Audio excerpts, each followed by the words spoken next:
Oi, Tudo bom, Juliana? tudo bem, querida? Boa noite a todos que já estão nos acompanhando. Estou muito feliz em te receber aqui no Protagonizar. É, O pessoal vai poder te conhecer um pouquinho mais, saber um pouco mais desse teu documentário tão bacana sobre, né? E a Juliana, então, pessoal, como vocês já sabem, né? A gente colocou nas divulgações, ela é professora e ela fez parte, então, como roteirista e criadora de um documentário muito bacana que é o Brincar é Coisa Séria, a voz que a gente não escuta. E eu vi, assim, pesquisando sobre a Juliana, que esse documentário, na verdade, foi feito a várias mãos, né, Juliana? Isso. Depois eu quero que tu conte, então, pra gente, assim, um pouquinho mais da tua trajetória, né, no que tu tens atuado enquanto professora e como que esse tema do brincar, então, foi cada vez mais fazendo parte da tua vida. E quero primeiro, então, te agradecer muito por tu teres aceito o convite, né, o meu convite aqui do Protagonizar, e dizer novamente que eu estou muito feliz pela tua vinda aqui e em poder proporcionar isso para quem acompanha o Protagonizar. Bem, como eu já escrevi, a honra e a alegria é toda minha, que este trabalho que, como você já adiantou, ele começou muito despretensiosamente, né, esse documentário, e saber que ele está 3 anos depois chegando, ainda alcançando tantos lugares, é uma alegria imensa. Muito agradecida pelo convite, por todo o seu carinho ao longo desse nosso contato dos últimos dias. E vamos lá, pode. Não sei se você quer que eu comece contando lá como que veio o Sim, documentário, se você quer saber eu da vou. trajetória. Isso, eu vou só. Esqueci de comentar até, né? A Juliana Ladeia, como que eu conheci ela, né? Eu falei para ela, mas eu vou contar um pouquinho para vocês e daí vou dar, então, espaço para ela começar a falar. É, eu e a Juliana temos uma paixão, digamos assim, em comum que se chama Mundo Aflora, né? Que é um grupo musical que eu já divulguei, já falei um pouquinho dele aqui no Protagonizar. Fiz até um post, Juliana, do meu filho dançando uma música do Mundo Aflora e falando do quanto que é rico para as crianças, independente da faixa etária, a gente proporcionar diversos tipos de ritmos, de diversas nações, regiões, etnias, enfim, várias culturas, né? Em todos os setores, né? Não só, claro, na música, como é o caso do Mundo Aflora, como nas brincadeiras, que depois tu também vai falar um pouquinho pra gente desse brincar.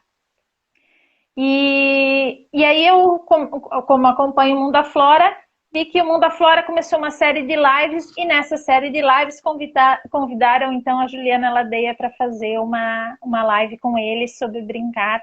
E foi uma live muito bacana que a Juliana teve até que cantar, né, Juliana? E pegaram desprevenida, Sim. mas foi muito legal. E aí, isso eu conheci um pouquinho mais, né? E assisti o documentário. E aí eu tive essa vontade, já não de hoje, de um bom tempo, falar com ela para a gente se organizar para essa live e ela poder falar mais sobre brincar. Mas deu tudo certo. É assim mesmo, a gente está na internet e a gente está sujeito a isso. E aí eu contei então um pouquinho para o pessoal agora como que eu conheci a Juliana Ladeia, que foi numa live do Mundo Aflora, que é um grupo musical para crianças de todas as idades, como a gente costuma dizer, né? Não só para as crianças pequenas. Sim. E aí agora, Juliana, eu vou passar a palavra para ti. Já agradeci a Juliana ter aceito o convite do Protagonizar. E ela vai contar, pode contar, Juliana, um pouquinho da tua trajetória, como que tu pensasse na tua vida assim em ser professora, e aí depois podes dar continuidade ali. E aí eu vou parando só um pouquinho, às vezes, para ler alguns comentários, mas aí a gente vai conversando. Tá bom. Boa noite aos que chegaram agora. Mais uma vez, obrigada, Jerusa. Vamos lá. Como eu vim parar na educação, né? Eu sempre brinco que foi meio que um acidente, porque eu comecei a cursar algo que não tinha nada a ver, nunca me passou pela cabeça. Eu fui fazer publicidade, e aí no meio do caminho desisti, fui para o marketing. Só que eu sempre gostei muito de circular por esses espaços onde tem muita criança brincando, sempre brinquei muito em tudo, até que um dia uma prima minha que cursava pedagogia me falou do curso e sem pensar duas vezes eu falei, eu vou tentar. Bem, era um curso que a gente fez por meio de uma bolsa, né? E essa bolsa tinha uma condição de que a gente fizesse um estágio desde o primeiro semestre já. E aí foi isso, o primeiro dia que eu pisei na sala, que eu senti o frio na barriga, um medo gigantesco de tudo aquilo, de estar ali agora de um outro lado, e eu tive certeza que era o que eu queria. Já nos meus 3 anos de estágio, eu vivi histórias, experiências incríveis, que eu sempre citei bastante também lá naquela live com o Mundo Aflora, que foi numa escola que está a alguns metros da minha casa e que era uma escola nova também, e que vinha construindo no bairro, tentando, né, trazer para o bairro a identidade da cultura popular. Então foi onde eu Juliana, comecei a só ter fala, mais. fala um pouquinho só para o pessoal, quem não te conhece, de onde que tu és e, né, e onde que fica essa escola Sim, certinho ali. sim, desculpa. Sou de São Paulo, moro no Morro Grande, Brasilândia, né? São os bairros aqui mais conhecidos da região, mais fácil, acho que, de identificar para quem é de fora. Essa escola é localizada aqui no Morro Grande, o nome inicial dela era MF Morro Grande, e até hoje é meu nome do coração, sempre chamo de MF Morro Grande. E foi essa escola que me recebeu de braços abertos, eu nunca fui tratada. Eu ouvia muitos relatos de estagiárias que tinham que ficar sentadas no fundo da sala somente fazendo anotações. E ali eu sempre tive muita liberdade para explorar tudo aquilo, para aprender com todos os profissionais que estavam ali, com os educadores, com as crianças. E, além de tudo isso, era uma escola que eles tinham um projeto de levarem as festas para as ruas, né? A gente fazia o cortejo aqui pelas ruas do bairro. Então, ali, a brincadeira que eu sempre tive, que eu já trazia da infância, já estava aflorando novamente, agora já na minha caminhada profissional, e veio também muito mais forte a questão da cultura popular.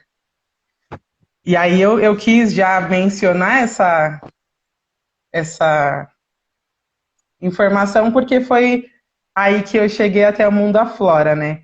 Aqui na nossa região é muito difícil que chegue muitas que as crianças tenham uma diversidade musical, como você também começou falando, né? E eu tive acesso a muita coisa porque eu tive oportunidades de atravessar pontes, de me enfiar em espaços como eu estou aqui hoje, por curiosidade, por atrevimento, por coragem e por muita gente que sempre me deu muita oportunidade.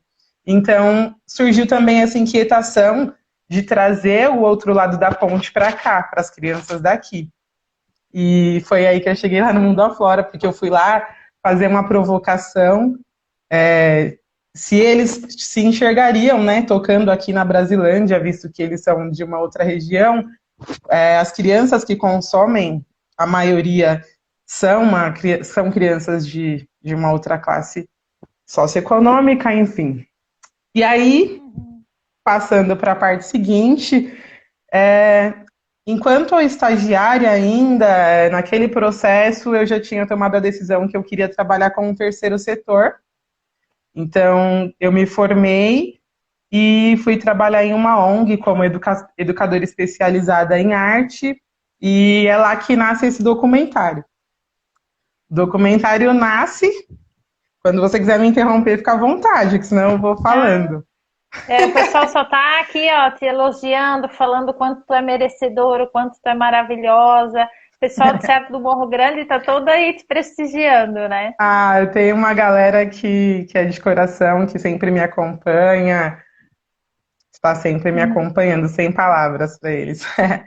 É, então, enquanto eu estava nessa ONG, surgiu uma proposta da assistência social que a gente fizesse um trabalho pautado nos direitos da criança e do adolescente. E eu tinha uma turma, lá a gente atendia crianças de 6 anos até 17. E com a turma dos mais velhos, a gente tinha oficina de fotografia.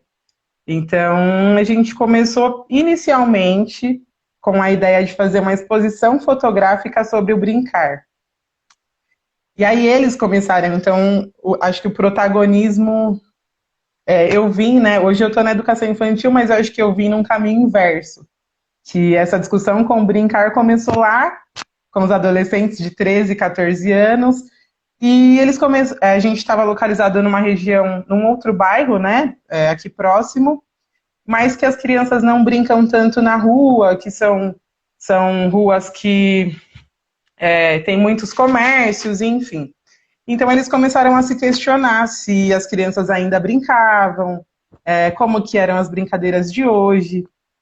E a gente tinha uma hora por semana para conversar sobre tudo isso, e tinha alguns meses até a data da apresentação. Então aquela exposição fotográfica se tornou essa pesquisa, que a gente começou conversando com alguns profissionais da área da educação, até mesmo para o nosso repertório, para o repertório deles, para o meu, e a gente chegou no que foi a cereja do bolo, de que quem a gente deveria ouvir eram as crianças que estavam ali brincando. Então é quando a gente vai entrevistar as crianças lá do nosso espaço, e, e já nessa questão do protagonismo, né, quando a gente fala da escuta da criança, a gente não está falando de sentar de frente com ela e ouvir o que ela está falando. A gente está falando de observar, né, de estar atento a tudo que a criança, a todas as linguagens da criança. Então, foram meses assim muito ricos, em que a gente aprendeu muito com o que as crianças tinham para trazer. E aí, a partir do documentário, eu começo a receber alguns convites para conversar, bater um papo com profissionais da área da educação. Então, eu venho me aproximando ainda mais do brincar, eu começo a buscar mais sobre isso, até chegar na educação infantil, que é onde estou hoje como professora. E hoje tu atua com que turma, com que idade, assim, Tá Juliana? dando para ouvir? Tranquilo? Sim.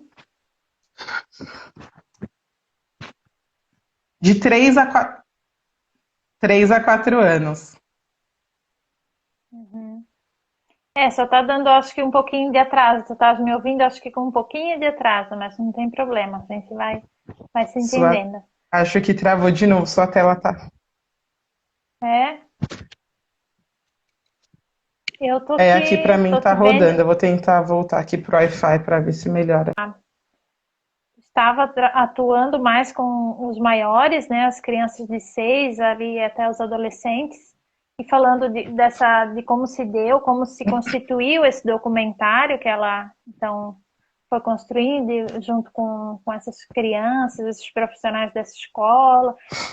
E o bacana, né, Juliana, do documentário, que eu achei também assim, do quanto que ele apresenta a importância do brincar para todas as faixas etárias, porque tem um pessoal ali no documentário que é praticamente adulto, assim, né? Que são, acredito, os jovens que já estão fazendo, não sei se é tipo um EJA, que é aquela educação um pouquinho mais, né, de recuperação, assim, digamos, segundo grau, alguma coisa assim. Mas a gente ouve, assim, pessoas mais velhas, assim, no documentário também falando do quanto é importante esse brincar e do quanto que, e ouvindo eles falarem, a gente sente realmente aquela essência de criança mesmo, do quanto que o brincar traz esse prazer, traz tantos benefícios, né, como a gente bem sabe.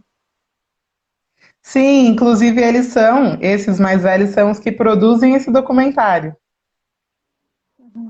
Ah, que legal. E aí eles também, em alguns momentos, deixam lá alguns depoimentos. Mas o nosso princípio sempre foi esse. Eu fui uma criança que brincou muito, muito, muito, que tive muito contato com a natureza, que gosto de estar com o pé no chão. Então, o princípio do nosso processo é que, quando eu falo que era um trabalho escolar despretensioso, é porque a gente tinha nada de recurso e 1 hora por semana para fazer muita pesquisa, para juntar material, para editar material. Então era algo muito difícil, assim, que a gente só tinha mesmo a pretensão de concluir o trabalho para apresentar lá no dia da apresentação que as outras ONGs da região estariam presentes. E aí depois, quando a gente para assistir e ver quanto aquilo ficou rico, e aí para hoje, né, e ver o quanto ainda está se perpetuando, que vão caindo algumas outras fichas. Mas nos momentos em que a gente conseguia, a gente saía para brincar. Essa turma dos mais grandes, dos maiores. Nós fomos a um parque para andar de bicicleta, jogar bola. Lá mesmo, dentro das nossas conversas, das nossas pesquisas, esse clima de brincar era o princípio, porque eu acho que se a gente não tiver nessa sintonia, com esse espírito brincante, a gente não vai conseguir criar, né, possibilidades para que as crianças brinquem. A gente não conseguiria falar sobre esse tema desse modo que tocasse outras pessoas como tem tocado. Verdade. E realmente, o documentário ele pode ter todo um profissionalismo, questão de roteiro, cenografia, toda essa questão, mas ele vai passar a verdade através do quê? Das pessoas, né? E as pessoas que fizeram parte do teu documentário, as crianças que fizeram parte, é que passaram, acho que, toda essa beleza e toda essa verdade, porque acho que, como o próprio título traz, né? Se a gente não dá a voz e a vez, né, essas crianças, a gente realmente não tem como se aproximar das mesmas, né? E aí eu acho que aí que vem toda a riqueza desse teu documentário, porque ele é carregado de toda essa verdade que as crianças trazem sobre o que, de fato, o brincar proporciona para elas, na vida delas, né? E o quanto que isso é importante e que a gente, principalmente, Juliana, a maioria das pessoas que acompanham Protagonizar são educadoras, a maioria, né? E aí a gente sabe o quanto que a gente precisa, enquanto educador, enquanto sociedade, levar a sério realmente o brincar, como também consta no título do teu documentário, para que a gente tenha uma infância, né? E essas crianças futuramente, então, sejam realmente cidadãos plenos, porque esse brincar vai trazer tudo isso, né? E eles falam isso no documentário, isso que é muito lindo de assistir, assim. Que bom. Acho que é a questão que a gente traz ainda do protagonismo, né? Não é o quanto as crianças conseguem falar com palavras, é o quanto, porque aí, né, já vindo um pouquinho mais para frente, quando eu chego na educação infantil, a gente espera muito uma resposta muito visível das crianças.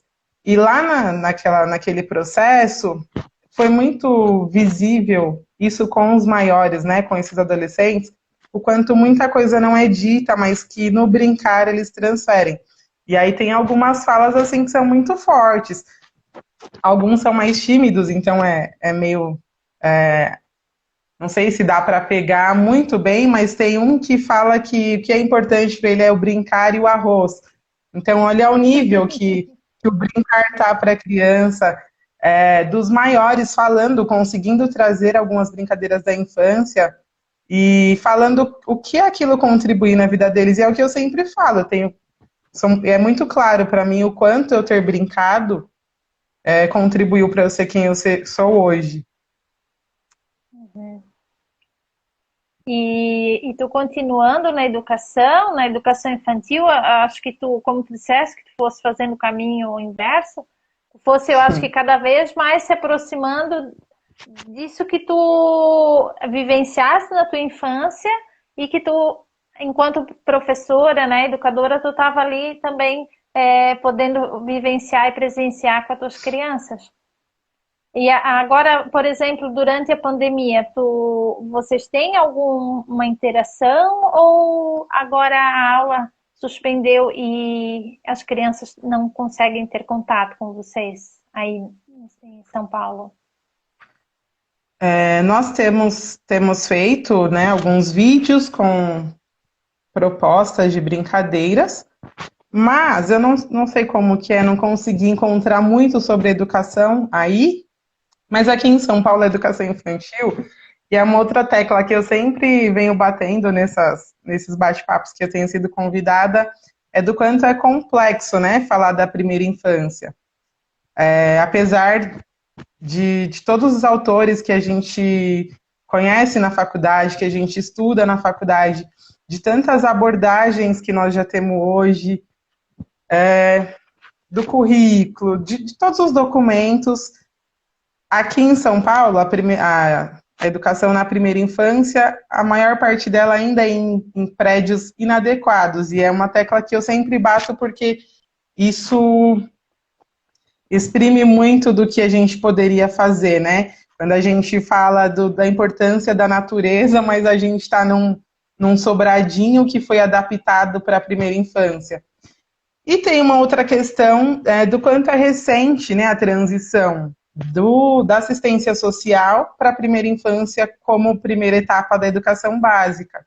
Então, o que eu sinto desse período de distanciamento é que foi muito difícil que a gente continuasse próximo das crianças, porque muitas famílias ainda tinham, né, aquela visão de que a escola era aquele lugar para as crianças estarem enquanto estão trabalhando, enquanto estão fazendo outras coisas, e não como um lugar realmente de desenvolvimento integral. Então, às vezes a impressão é de que o vídeo não... A impressão não, a minha também, que é uma frustração. O vídeo é mais, acho que uma burocracia, né, que nós tivemos que cumprir. Lógico que foi feito à base de muito estudo, de muita dedicação, mas eu não acredito que tenha tido algum impacto para a primeira infância, das experiências que eu tenho acompanhado. Mas aqui não é diferente, Juliana. Aqui em Santa Catarina, a gente também vem fazendo esse movimento de tentar se aproximar das famílias através dos vídeos, através de grupos de WhatsApp. E os professores têm se desdobrado em mil. Assim, eu sou coordenadora pedagógica aqui, né? Mas já fui também professora durante muitos anos e também atuei em ensino fundamental, né, com os maiores, e depois vim então para a educação infantil.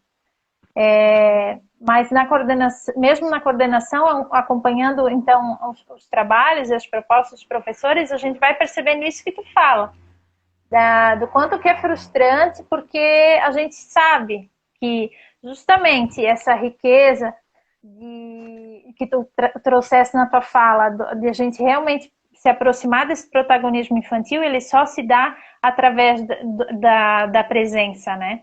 Só se dá através da observação de vocês, educadores, através da escuta, né? E para isso a gente precisa estar próximo de verdade, né? Não só próximo através de uma tela. A gente sabe que isso, de certa forma, acaba trazendo um pouco ou pouco ou muito, né, de superficialidade. Mas a gente vai tentando também não perder totalmente o vínculo, né? De alguma maneira, sim, nem que sejam com os pais, né? Com a família, de alguma maneira. Eu vejo que, como tudo na vida, claro, a gente tem que tentar olhar os dois lados. Então, se é que existe alguma coisa benéfica nisso tudo, a questão de alguns pais que no presencial, não sei aí para vocês, aí tu pode falar, mas no presencial, de repente, não tinham tanto contato com a escola, porque a criança ia e voltava de Tupique, e passava às vezes o ano e não aparecia na unidade escolar. Agora, pelo WhatsApp, acaba tendo um pouquinho mais de interação com os professores. Esse é um lado que eu vejo, assim, digamos, se é que pode se dizer, né, positivo disso tudo. Sim, eu acredito que tudo que vem para agregar, que isso vai estar mais presente na nossa vida daqui para frente, que foi algo que eu aprendi muito também sobre o brincar. Porque quando a gente pesquisa, né, começa a pesquisar, a gente, em nós e em muitas pesquisas, contém muita nostalgia. Então eu me deparei com muitas das falas, as crianças hoje não brincam mais. Porque não brinca mais do que a gente brincava. Mas as crianças continuam brincando. E é muito importante, sim, que a gente mantenha brincadeiras tradicionais, que a gente mantenha a cultura viva. Mas é importante que a gente também aprenda as novas brincadeiras com as crianças. Então, apesar da gente saber, né, da, do excesso da tecnologia, dessa nossa luta, né, contra o excesso, eu acredito que a presença que daqui para frente vai ser constante. Então, a gente encontrar meios de conseguir usar a nosso favor, mesmo que seja para fortalecer os vínculos com a família. Quanto a isso, eu sempre tive muita sorte, eu diria, inclusive tem uma mãe de ex-aluna aqui acompanhando, que sempre está nas conversas, e que a gente se tornou amiga, porque a relação que eu consegui fazer, eu acredito que foi muito boa lá dentro do meu grupo. Então, acho que essa nova ferramenta a gente tem que usar para agregar daqui para frente. Isso mesmo. Tem algumas falas aqui, tá falhando um pouquinho, Juliana. Eu acho que agora caiu. Não sei. Não, voltou. Tá falhando um pouquinho só. Tem hora que dá uma travadinha, mas agora eu acho que voltou. Mas deu para concluir minha Deu. fala ou cortou? Não, deu. Uhum. Eu vou só trazer então algumas falas aqui do pessoal. Sobre, pelo que eu vi, assim, a maioria falando sobre o brincar. A Tânia, professora até aqui da Rede Municipal de Iberusca, ela fala: brincar com liberdade é maravilhoso. A Dani, que também é professora, também traz: brincar é a base para qualquer aprendizado. E aí a Tânia traz novamente: o quanto nós aprendemos a olhar o brincar com espontaneidade.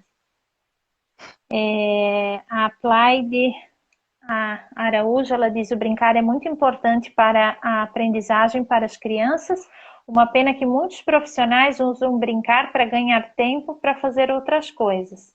E aí ela vem, traz uma frase que lembra o título do teu documentário, né? O brincar é coisa séria e faz um grande diferencial no desenvolvimento de cada criança. Aí ela diz: live maravilhosa, parabéns e obrigada por proporcionar esses momentos. A gente que agradece vocês aqui com a gente, né? A Tânia também diz: momento maravilhoso. E aí a Jaqueline, que é professora, também já atuou aqui comigo no Protagonizar, é nossa parceira. Ela diz assim: protagonismo pela escuta, observação, diálogo realizado, espaços pensados, das vivências e descobertas possibilitadas. Isso aí. Isso tudo que a Juliana, então, vem trazendo para a gente. Juliana, e como que tu percebe, então, que esse protagonismo infantil, né, ele vai se evidenciando através do brincar, assim, nessa tua experiência, tu conseguisse perceber mais isso, que o adulto, digamos assim, dá mais espaço, consegue, né, digamos, evidenciar mais, digamos, o protagonismo das crianças através do brincar, quando tu fosse para a educação infantil, ou tu já percebia isso no ensino fundamental também? Ou tu acha que no ensino fundamental isso, infelizmente, realmente, não sei, na realidade ali de vocês, de São Paulo, se isso é, digamos, podado, digamos, né? E as crianças maiores, então, não têm tanto essa possibilidade. Eu sempre busco ter muito cuidado quando eu falo sobre isso, porque eu estou engatinhando na educação, né? Então, acho que seria muito pretensioso eu tentar falar na educação no modo geral, ou até mesmo falar de São Paulo no modo geral, porque a escola que tem a 100 metros daqui é diferente de uma que tem a 2 quilômetros. As concepções, a estrutura, é tudo muito. A diversidade aqui é muito grande. Nas escolas, pelas escolas que eu passei, o Brincar esteve presente nessa do ensino fundamental, ele era presente. Nessa ONG, onde o documentário foi produzido, a gente, acho que o que foi mais valioso dentro desse processo é o que não está em nenhum dos registros audiovisuais, que foi o que a gente conseguiu desconstruir lá dentro. Porque era um espaço conservador e conteudista, né, que gostava de ver o conteúdo na folha de sulfite, que o desenho tinha que ser bonitinho. E eu cheguei, minha visão dentro do meu espaço era desconstruir isso, era de uma arte, a arte como ela é, né? Eu acho que falar arte livre soa pleonasmo, né? Porque a arte é arte. Então, não tinha que ter um papel bonitinho, não tinha que ter uma musiquinha bonitinha, afinadinha. E as crianças tinham que brincar de acordo com o que elas estavam trazendo lá de fora. Eu acho que eu tinha, por um lado, essa liberdade, porque a gente tinha um cronograma, né, mais tranquilo do que nas escolas, porque lá era no contraturno escolar, e, por outro lado, eu tinha o conservadorismo da instituição. Então, a gente conseguiu, a partir desse protagonismo das crianças, desconstruir isso lá dentro. Então, para mim, lá foi presente. Na atualidade, chegar aqui, né, na minha atualidade, quando eu começo a participar desses momentos mais voltados ao brincar, eu ainda atuava na ONG, então meu contato era com crianças de 6 a 17 anos. Porém, eu participava de alguns outros projetos paralelos com a fotografia, e então eu tinha já essa questão da observação com as crianças nas ruas dentro desses eventos. Neste momento, eu estava estudando muito sobre a abordagem Pickler. Então, só para eu conseguir chegar aqui com coerência na minha atualidade. Falando do movimento livre. E aí, quando a gente vem para essa discussão do brincar livre, a gente também bate muito a cabeça com outros educadores, e acho que entra em conflito também com muitas concepções que a gente traz da nossa infância ou da nossa própria experiência enquanto aluno, né, na educação. E para mim faz muito sentido o movimento livre, só que aí eu começo a buscar outras coisas também, que atualmente eu tenho me aprofundado mais no Malaguzzi, e aí vem esse equilíbrio do quanto precisa sim ter esse protagonismo, movimento livre, mas o quanto nós precisamos estar atentos para que a gente consiga fazer as intervenções necessárias, né? Então, dentro do espaço em que eu estou hoje, eu consigo colocar isso em prática. Então, quando eu falo que seria muito pretensioso eu falar do contexto de educação da primeira infância de São Paulo, é porque a diversidade é muito grande em todos os sentidos. Eu acho que, principalmente, da gestão que você tem. Então, eu tive a sorte de ter uma gestão que me deu liberdade para fazer o que às vezes pudesse parecer loucura e tentar para ver se ia dar certo. Só que eu ouço muitos relatos de coisas absurdas. Então, eu posso falar da minha experiência, que foi de chegar na sala e de bater muito minha cabeça, porque a gente se frustra dentro da realidade de ver que nem tudo realmente é possível. Se você está num espaço, uma sala concreto para todo lado com 25 crianças, o movimento livre parece poético, o brincar livre parece só poesia, que é outra tecla que eu bati também nas outras conversas, né? De quando a gente fala do contato com a natureza, ver outras culturas, tanto na questão da música, porque dentro desse contexto de uma sala com 25 crianças de histórias totalmente diferentes, parece que as 7 horas que nós teríamos, a gente acha que é possível. Então, contribuiu muito essa empatia. Quando a gente fala de protagonismo, a gente acho que busca muito uma resposta do que vem das crianças, mas eu acredito que é o caminho inverso. Do que parte da gente, né? Dessa empatia de realmente enxergar o que cada criança está trazendo e pensar no que a gente pode fazer com aquilo.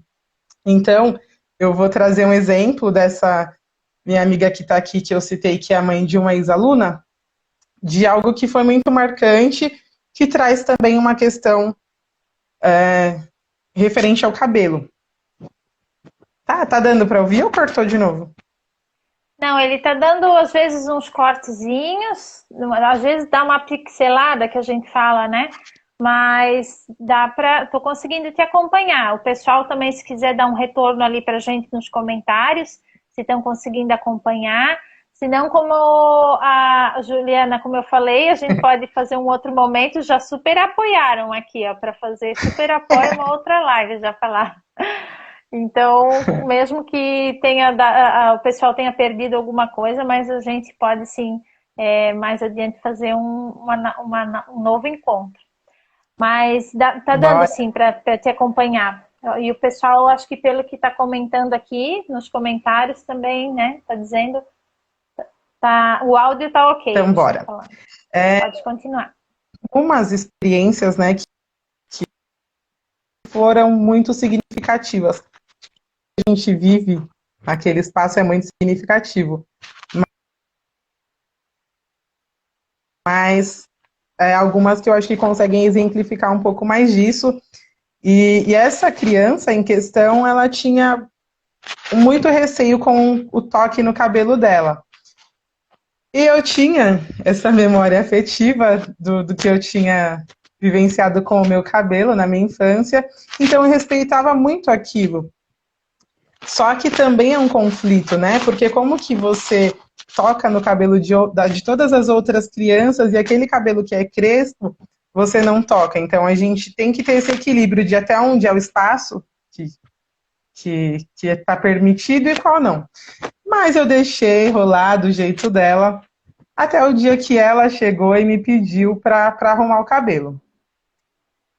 E num outro momento, dentro da escola, eu levei uma piscininha de plástico para a gente brincar. Brincamos, nadamos, tudo legal. E aí, há pouco tempo atrás, eu trouxe essa criança para minha casa, né? Como eu falei, hoje eu sou amiga da mãe dela. E aí, no momento da nossa brincadeira na piscina, ela veio por trás e começou a mexer no meu cabelo.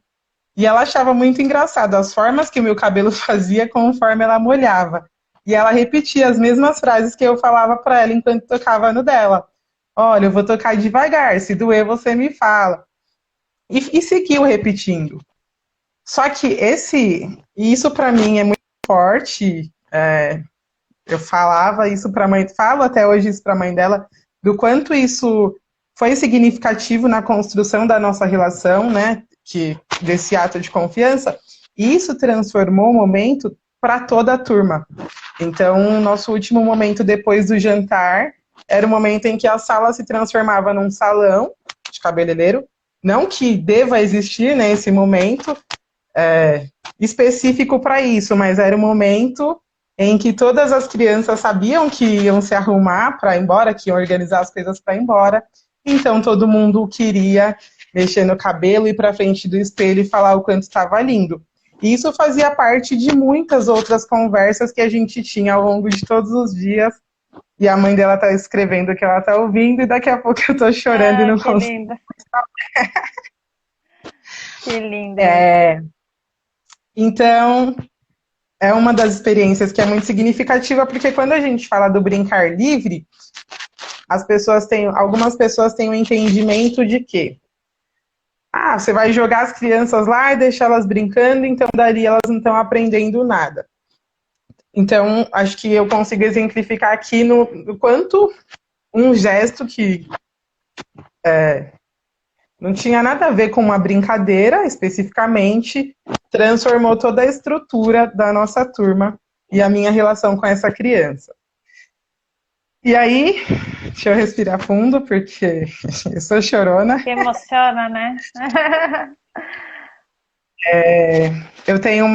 Tive uma outra experiência também com uma criança boliviana que trazia muitas palavras diferentes para o nosso dia a dia. Tanto quanto a brincadeiras, quanto a vestimenta. Todos os dias ele trazia uma história diferente, uma palavra diferente. E aí vem a ideia de convidar a mãe dele para trazer alguma coisa da Bolívia para dentro da escola. Foi até uma história engraçada, porque ela me passou a receita dela, eu entendi que era um biscoito, e aí falei que a mãe dele ia para a escola para fazer biscoito, e quando chegou, não tinha nada a ver com biscoito. Mas foi uma experiência muito rica, que as crianças achavam muito curiosa a maneira como ela falava, os traços que eram diferentes, e que a partir disso muitas outras famílias foram para dentro da escola para fazer culinária, para brincar, para contar história. Então, uma ação que foi possível identificar do quanto aquela criança estava trazendo, não necessariamente num pedido explícito de socorro, dizendo que ele não estava se encaixando ali, mas de uma outra maneira, né, se expressando de acordo com a cultura dele. Toda a estrutura da nossa turma também foi modificada para o resto do ano. Foi muito significativo para as crianças terem as mães presentes. E tudo que a gente fazia todos os dias tinha alguma memória, alguma contribuição do que as mães tinham levado em algumas das experiências. Então, o professor a gente tem, né? Acho que por mais que a gente estude, que a gente leia, que a gente tente colocar em prática o que a gente acredita que vá proporcionar o protagonismo, o professor tem o ego, né? Um ego terrível de querer tá no controle. Então, acho que quando a gente fala do protagonismo, está muito mais no que a gente tem que modificar na gente do que o que a gente espera de resposta da criança. Então, é essa postura do que, mas eu tenho uma atividade lá na minha programação, eu tenho que fazer essa atividade, as crianças têm que sentar porque eu tenho que conseguir dar essa atividade. E aí eu também não quero que quando eu falo isso pareça poético, pareça que é muito fácil você chegar numa sala com 25 crianças e topar que eles coordenem como que vai ser o nosso momento, porque não é. Por muitas vezes eu sentava no chão, olhava para eles, respirava fundo, daí eles ficavam me olhando, respiravam fundo também, e aí a gente decidia como que seriam os próximos minutos.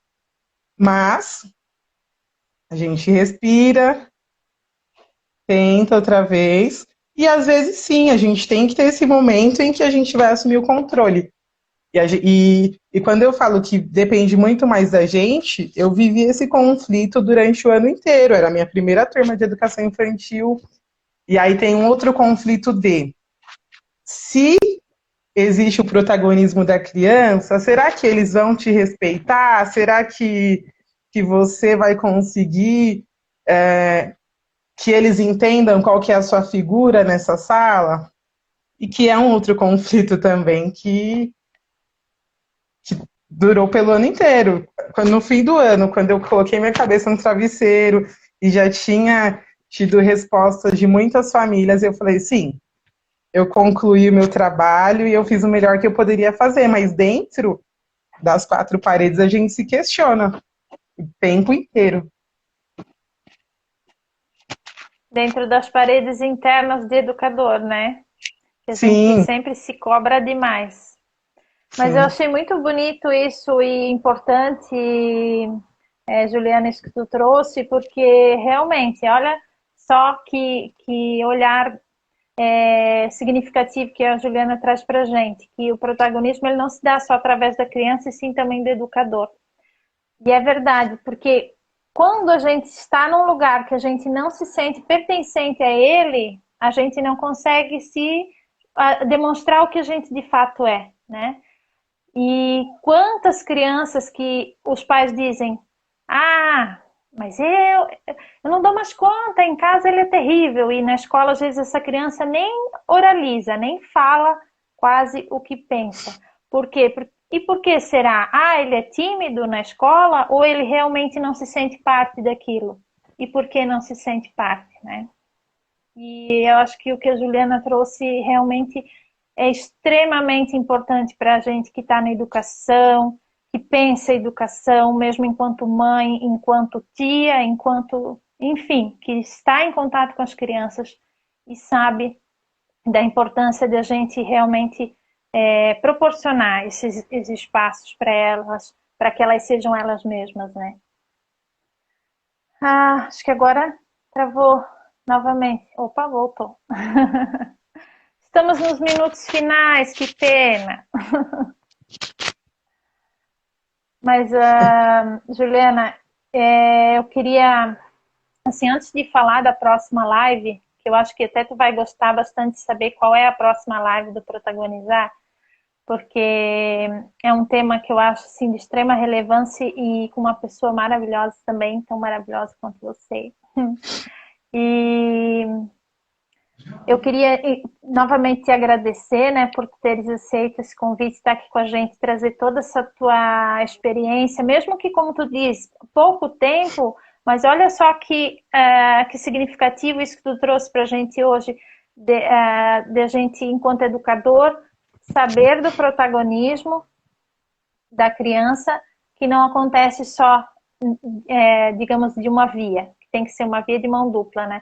A criança, ela, claro, vai dando os seus indicativos daquilo que ela se interessa ou não, do que ela é ou não, mas o educador também tem que estar aberto para isso e proporcionar isso para ela, esse espaço e esse pertencimento. Obrigada, Ju, por tudo, tá? Obrigada por tu ter trazido essa tua fala tão rica pra gente. Eu que agradeço mais uma vez, peço desculpas pela inconstância da internet, eu acho que cortou, né, o assunto várias vezes, acho não, né, cortou. Estou disponível para um próximo bate-papo. Estou curiosa para saber quem é o próximo convidado, que sem dúvidas eu vou gostar. E muito obrigada a todos que participaram, a galera que está sempre acompanhando junto comigo. Muito obrigada a você novamente pelo carinho desde o primeiro contato, carinho aqui no seu espaço. E seguimos brincando.